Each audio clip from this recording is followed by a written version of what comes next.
Hi friends, ಎಲ್ರಿಗೂ ನಮಸ್ಕಾರ. ಎಲ್ಲರೂ ಹೇಗಿದ್ದೀರಾ? ಚೆನ್ನಾಗಿದ್ದೀರಾ ಅಂತ ಅಂದ್ಕೊಳ್ತೀನಿ. ತುಂಬ ಚೆನ್ನಾಗಿ ಸಪೋರ್ಟ್ ಮಾಡ್ತಿದ್ದೀರಾ. Thank you so much. ಇದೇ ರೀತಿ ಸಪೋರ್ಟ್ ಮಾಡ್ತಾಯಿರಿ. ಗೊತ್ತಿರೋ ಹಾಗೆ ಇತ್ತೀಚೆಗೆ ಈ ವಿಡಿಯೋ ನಿಮ್ಮ ಮನೇಲಿ ಏನಾದರೂ ಹೆಣ್ಮಕ್ಳು ಒಂದು 10 ವರ್ಷದ ಒಳಗಡೆ ಇರೋರಿಗೆ ಅಥವಾ ಇನ್ನೂ ಏಜ್ ಅಟೆಂಡ್ ಆಗದೆ ಇರೋರಿಗೆ ಒಂದು ಉಪಯೋಗ ಆಗುತ್ತೆ ಅಂತ ತಿಳ್ಕೊಳ್ತೀನಿ ಈ ವಿಡಿಯೋಯಿಂದ. ನನಗೂ ಒಬ್ಬಳು ಮಗಳಿದ್ದಾಳೆ. ಅವಳಿಗೂ ಇವಾಗ 9 ವರ್ಷ ತುಂಬಿ ನಡೀತಾ ಇದೆ. 9 ವರ್ಷ ಕಂಪ್ಲೀಟ್ ಆಗಿದೆ. ಏನಂತಂದರೆ ಇತ್ತೀಚೆಗೆ ಬೇಜಾರು ವಿಷಯ ಏನಂತಂದರೆ, ಈ ಚಿಕ್ಕ ವಯಸ್ಸಿಗೆ ಅಂದರೆ 9, 10, ಒಂದು 13 ವರ್ಷ ಅಷ್ಟಕ್ಕೇ ಬೇಗ ಹೆಣ್ಮಕ್ಳುಗಳು ಏಜ್ ಅಟೆಂಡ್ ಮಾಡಿಬಿಡ್ತಿದ್ದಾರೆ. ಅದು ನಿಮ್ಗೆ ಗೊತ್ತಿರೋ ವಿಷಯ. ಇದಕ್ಕೆ ಕಾರಣಗಳೇನು ಮತ್ತು ಇದಕ್ಕೆ ಪರಿಹಾರ ಏನು ಅಂತ ನಾನು ನಿಮಗೆ ಈ ವಿಡಿಯೋದಲ್ಲಿ ತಿಳಿಸ್ಕೊಡ್ತೀನಿ. ದಯವಿಟ್ಟು ವಿಡಿಯೋನ ಎಂಡ್ ತನಕ ನೋಡಿ, ಯಾರೂ ಸ್ಕಿಪ್ ಮಾಡೋಕ್ಕೆ ಹೋಗಬೇಡಿ. ಗೊತ್ತಿರೋ ಹಾಗೆ ಬೇಗ ಏಜ್ ಅಟೆಂಡ್ ಮಾಡ್ತಿದ್ದಾರೆ. ಇದಕ್ಕೆ ಮೇಯ್ನ್ ಕಾರಣಗಳನ್ನ ಫಸ್ಟ್ ಹೇಳ್ತೀನಿ. ನಾನು ಸೆಕೆಂಡ್ ವೀಡಿಯೋದಲ್ಲಿ, ಇದು ಪಾರ್ಟ್ 2 ವೀಡಿಯೋದಲ್ಲಿ ಇದಕ್ಕೆ ಪರಿಹಾರಗಳನ್ನ ತಿಳಿಸ್ಕೊಡ್ತೀನಿ.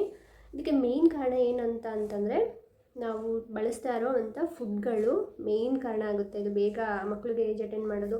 ಇದು ನಿಮಗೆ ಗೊತ್ತಿರೋ ಹಾಗೆ ನಾವು ಜಾಸ್ತಿ ಫಾಸ್ಟ್ ಫುಡ್ಗೆ ಅಡಿಕ್ಟ್ ಆಗಿಬಿಟ್ಟಿದ್ದೀವಿ.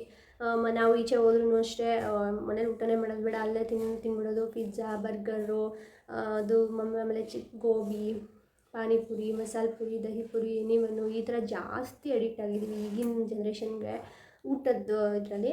ಆವಾಗಿನ ಕಾಲದಲ್ಲೆಲ್ಲ ಒಂದು 15 ವರ್ಷದ ತನಕ ಯಾರೂ ಆಗ್ತಿರಲಿಲ್ಲ ಆಲ್ಮೋಸ್ಟು. ಕೆಲವರು ಏನೋ ಅದರಲ್ಲಿ ಒಬ್ಬೊಬ್ಬರು ಆಗೋರು ಅಷ್ಟೇ ಬೇಗ ಏಜ್ ಅಟೆಂಡ್ ಮಾಡೋರು.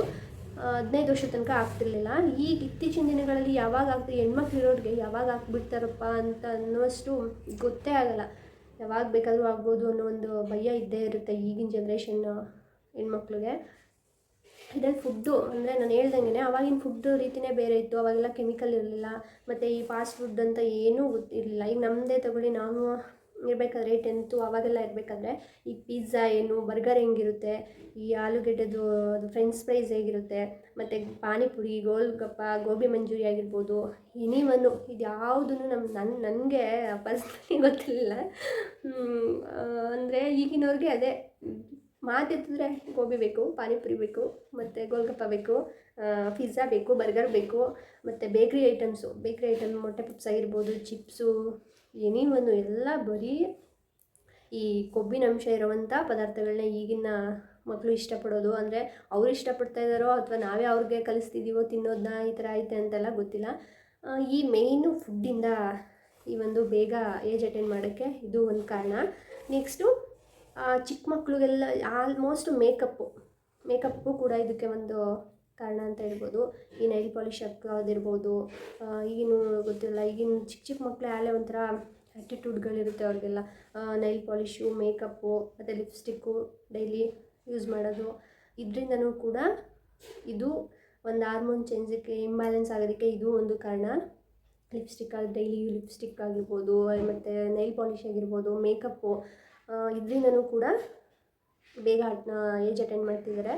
ನೆಕ್ಸ್ಟು ಕೊಬ್ಬಿನ ಅಂಶ, ನಾನು ಹೇಳಿದ್ನಲ್ಲ, ಬೇಕ್ರಿ ಐಟಮ್ಸ್ ಇರ್ಬೋದು. ಬೇಕ್ರಿ ಐಟಮ್ಗೆ ನಿಜವಾಗ್ಲೂ ಒಂದು ಏನಂತಾರೆ, ಒಂದು ಒರಿಜಿನಲ್ ಆಯಿಲ್ ಅಂತೂ ಬಳಸಲ್ಲ ಯಾವುದಕ್ಕೂ. ಎನಿವನ್ನು ಹಳ್ಳಿ ಕಡೆ ಆವಾಗ ಬೆಳೆಯೋ ತರಕಾರಿ, ಟೊಮೊಟೊ, ಸೊಪ್ಪಾಗಿರ್ಬೋದು ಎಲ್ಲ ಒಂದು ಹೈಜೆನಿಕ್ ಇತ್ತು, ಮತ್ತು ಅದೆಲ್ಲ ನ್ಯಾಚುರಲ್ ಆಗಿರ್ತಿತ್ತು. ಇವಾಗ ಸುಮಾರು ವೀಡಿಯೋಗಳೆಲ್ಲ ನೋಡಿದ್ದೀರ ನೀವು. ಆ ಸೊಪ್ಪು ಒಣಗೋಗ್ಬಿಟ್ಟಿರುತ್ತೆ. ಆ ಸೊಪ್ಪನ್ನ ಅಜ್ಜಿಬಿಟ್ಟು ಹಿಂಗೆ ಅದೆಂಥದ್ದು ಸ್ಪ್ರೇ ಇರುತ್ತೆ, ಆ ಸ್ಪ್ರೇ ಹೊಡೆದ ತಕ್ಷಣ ಸೊಪ್ಪು ಏನು ಫ್ರೆಶ್ ಆಗಿಬಿಡುತ್ತೆ. ಆ ಥರ ಸೇಮ್ ತರಕಾರಿಗಳಿಗಾಗಿರ್ಬೋದು ಎಲ್ಲದಕ್ಕೂ ಅದೇ ಥರ ಬಳಸ್ತಿದ್ದಾರೆ.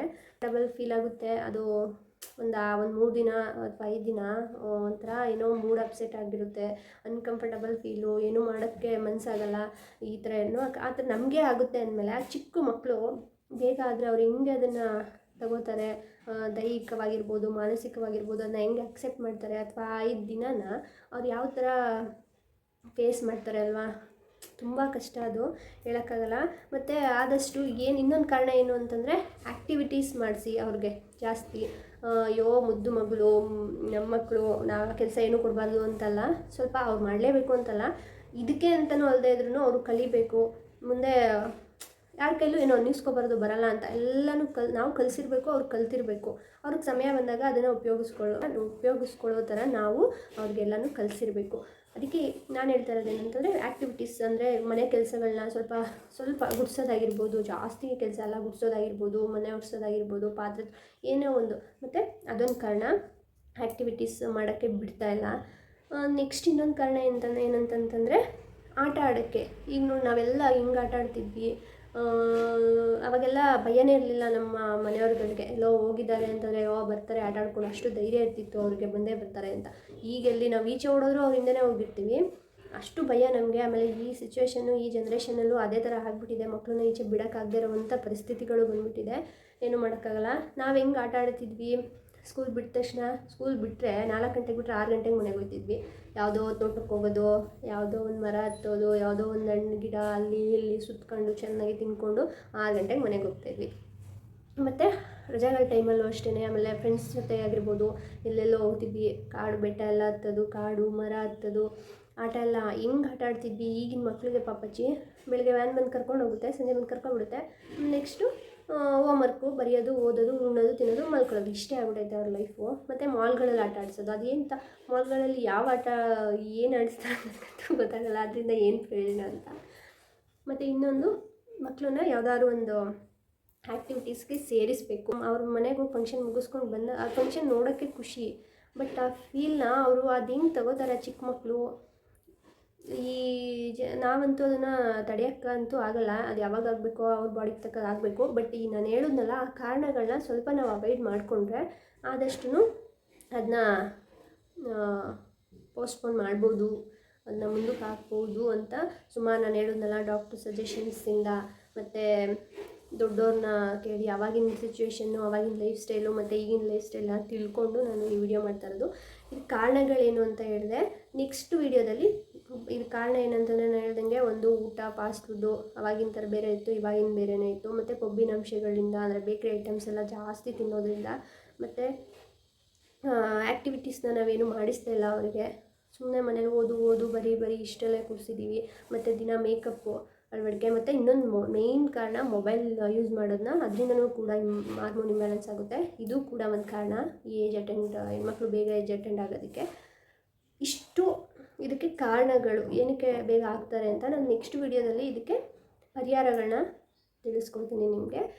ದಯವಿಟ್ಟು ಮಿಸ್ ಮಾಡಿದೆ ನೆಕ್ಸ್ಟ್ ವಿಡಿಯೋನೂ ಕೂಡ ನೋಡಿ. Thank you.